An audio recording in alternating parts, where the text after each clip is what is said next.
O que significa honrar o sábado, segundo o Evangelho? O Evangelho. A primeira maneira de honrar o sábado, na minha opinião, e eu quero pedir licença para começar já assim, guardar o sábado, a primeira maneira de honrar o sábado é honrando o dono do sábado. O Senhor que deu o sábado. Porque as pessoas também falam, poxa, mas eu honro a Deus a semana toda, eu leio, eu tô ali me comunicando a semana toda. Então eu tenho ainda assim que separar um dia? Olha, eu vou dar um exemplo que eu já dei em outra ocasião e eu acho que ele será bem-vindo aqui. Eu e minha esposa temos um dia do ano que a gente faz o aniversário de casamento, correto?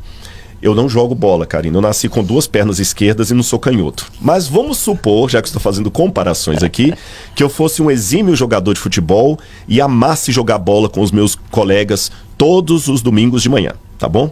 Vamos supor. E eu pergunto assim, há algum problema em casar com um homem que gosta de jogar bola? Penso que não. Não há problema nenhum. É pecado jogar bola? De jeito nenhum. Eu estou traindo a minha esposa por jogar bola? De jeito nenhum. Porém, no dia do aniversário de casamento, se eu largar a minha esposa em casa para ir jogar bola com os amigos, não é de bom tom, não estou sendo inteligente. Ou seja, naquele dia, eu não vou amá-la só no dia do aniversário de casamento. Claro. Tá certo? Eu não vou fazer aquilo por causa dela. Pelo contrário, aquele dia é um dia especial em que eu vou pedir licença à turma. Galera, esse domingo eu não vou aparecer aí no campo, não contem comigo, coloquem outro zagueiro, porque esse é o dia de eu comemorar com a minha esposa. Eu não estou sendo fanático, eu estou apenas dando àquele dia o caráter especial que ele tem. E vou mais. Esse dia, eu não amo a minha esposa só no dia do aniversário de casamento. E vou mais. Essa comemoração só tem sentido se nós vivermos bem 364 dias do ano. Aí aquele último dia que eu formo 365, ele tem sentido porque eu tenho o que comemorar. Tá certo? Agora, se eu não vivo bem com ela, se eu estou insatisfeito, se eu arrependi, daí se ela você vai comemorar de poder sair mesmo. De poder sair daquilo ali. Ou então... Ai, que bom, hoje é o meu dia. Exatamente, ou fazer como muitos executivos, olha, senhor fulano, doutor fulano, hoje é o dia do aniversário. Compre flores então e mande para minha esposa. Sim. Que é a coisa mais piegas e sem graça que tem. A mesma coisa o Shabat, ou sábado. Ele só tem sentido se eu ando com Jesus domingo, segunda, terça, quarta, quinta e sexta, aí quando chega no sábado, eu tenho o que comemorar. Então, repito, é como uma relação. Eu não amo a minha esposa só no dia do aniversário de casamento, mas é justamente por viver bem com ela os outros dias, que nesse dia eu quero fazer especial que eu tenho que comemorar. O sábado, ele só tem sentido se eu amo Jesus nos outros dias e o meu semelhante. Aí alguém pode falar, tá, mas não pode ser na segunda, terça, quarta e quinta? Bom, eu devolvo a pergunta. Eu também não posso deixar para comemorar com ela o aniversário de casamento um dia depois, porque naquele dia eu tenho futebol com os amigos. Sim. Depende quem você prioriza nesse sentido. Uma segunda forma que eu tenho de honrar o sábado, ou melhor dizendo, honrar o dono do sábado, é jamais me sentindo superior a quem não guarda o sábado. Isso é uma coisa muito séria. Eu não posso, Karina, de maneira nenhuma dizer, porque tem muita gente que está nos ouvindo agora que guarda o domingo ou não guarda dia nenhum. Eu tenho a minha convicção que o sábado é o dia de guarda do cristão no Novo Testamento e posso mostrar biblicamente. Lembrando que o sábado começa na sexta. O pôr do sol, exatamente, até o pôr do sol do sábado, conforme a Bíblia, que foi outra mudança então, também. Então quando começa a anoitecer, quando o pessoal fala sextou. Sextou, na verdade, é sábado. Né? E eu posso mostrar biblicamente o fundamento da minha crença, mas eu jamais tenho o direito de me considerar, por exemplo, eu, Rodrigo, sou mais espiritual do que o batista, do que o assembleiano, do que o do Sara Nossa Terra, do presbiteriano, porque eu guardo o sábado, o outro não. Não, de maneira nenhuma. E se você ouvir alguém falando isto, de quem guarda o sábado, ou alguém que guarda o sábado falando isso, ele não está com base bíblica, nem no que a igreja diz. Você está entendendo? Como eu falei, Deus tem filhos em todos os lugares. Eu tenho a convicção que Jesus me pede para guardar o sábado. E alguém pode falar assim, mas é tão complicado, o que não deve fazer no sábado? Isso. Bom, como você guarda. Olhando o Shabat pela ótica de Jesus, Jesus criou a coisa mais leve.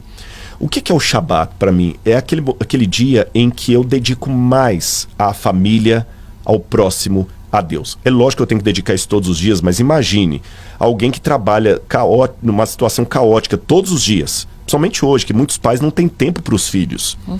No Shabat, desculpa, olha, hoje eu não vou atender esse telefone, não vou ao escritório, hoje é o dia para Deus e para a família.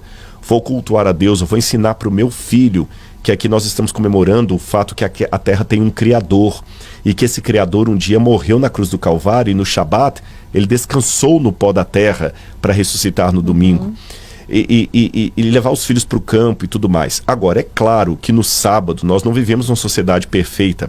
Há certos serviços que não tem como deixar de ser feitos. Por exemplo, um médico. Como é que um médico pode guardar o sábado? É simples. Se ele é uma cirurgia, é uma situação de emergência, como a mulher que Jesus curou, ele vai atender no sábado. Agora, se ele é um médico, um cirurgião plástico, não é nada de vida ou morte, ele pode marcar essa cirurgia para outro dia. Aí alguém pode falar, tá, Rodrigo, mas um médico é fácil, uma empregada doméstica, precisa tudo mais e tudo. Eu digo para você apenas uma coisa. No mundo deve haver, pelo menos, se eu contar os judeus, deve haver no mundo mais ou menos uns 30 a 40 milhões de seguidores, de guardadores do Shabat, entre cristãos e judeus. 40 milhões mais ou menos. E dentre esses 40 milhões, você tem empregada doméstica, você tem office boy, você tem motoboy, tem motorista de Uber, você tem empresário, você tem intelectual, tem professores, e todo mundo deu um jeito, fez a sua faculdade. E Deus nos dá provas. E eu já vi muitas situações em que Deus abre portas pra gente. Eu vou contar só um exemplo.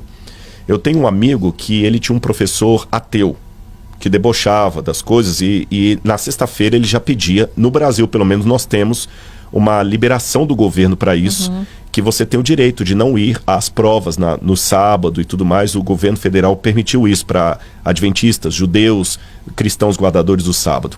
Você faz a prova num outro horário. Até a prova do Enem saiu do sábado para respeitar essas minorias religiosas. Mas tinha um professor que falou assim, a minha prova vai ser na sexta-feira à noite, para provocar esse meu colega. Ele falou, professor, sexta-feira à noite eu não posso vir. Se vira, eu quero ver o seu Deus. Às vezes fala assim, pede o seu pastor para te liberar. Não é questão do pastor, a pessoa tem uma convicção pessoal. Aí esse professor falou, eu vou dar a prova e peço ao seu Deus para dar uma nota para você. Quero ver. Mas ele falou de propósito, para ver se o menino iria ou não. Ele não foi. E ele precisava daquela prova para passar o de ano. Sabe o que aconteceu? Na segunda-feira ele chegou lá, não teve essa prova para ninguém. Não teve, sabe por quê? O professor ficou justamente doente, naquela sexta, teve uma enchente em Belo Horizonte, e o professor ficou com o carro dele preso ali no trânsito, e veio uma água, entrou no carro dele e levou todas as provas que estavam no banco do passageiro ali, e ele não tinha fechado o vidro por qualquer razão. E o professor falou com ele assim, eu nunca mais brinco com o seu Deus. E eu podia ficar aqui 3, 4 horas contando histórias e mais histórias maravilhosas. Agora, a última coisa para fechar essa resposta. A Bíblia fala, quer comais, ou bebais, ou façais qualquer outra coisa, fazei tudo para a honra e glória de Deus.